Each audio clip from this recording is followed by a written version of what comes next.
Inabot ng 10 oras bago naapula ang sunog na sumiklab sa warehouse ng isang home and construction supply chain sa Baliwag, Bulacan. Nasa frontline ng balitang yan, si John Aroa. Kitang-kita sa drone footage na to kung paano nilamon ng apoy ang malaking tindahan ng home at construction supplies sa may DRT Highway sa Baliwag City, Bulacan kahapon.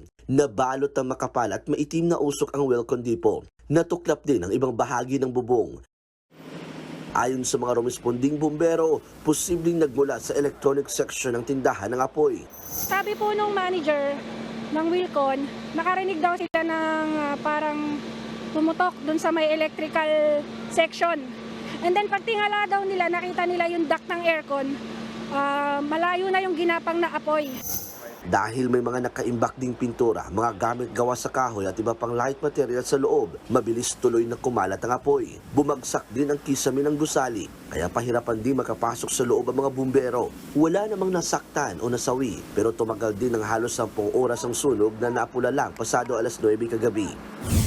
Sa Talisay City naman sa Cebu, sumiklab din ang malaking sunog bandang hapon kahapon. Isang residential area sa Sitio Tugas sa Barangay Dumlog ang nadali. Halos 2 oras ang inabot sa pag-apula sa sunog, kaya aabot sa 15 mga bahay ang natupok. Grabe. Kumalat naman ang usok sa kalsadang ito sa Bayambang, Pangasinan matapos masunog ang ilang tindahan ng mga furniture at appliance. Halos 2 oras na sunog ang gusali bago naapula pero patuloy pang iniimbestigahan ang naging mitsa ng apoy. Nagbabalita mula sa frontline, John Aroa, News 5. Mga kapatid, Jess De Los Santos po, huwag magpauli sa mga umaaksyong balita at napapanahong issue sa bansa.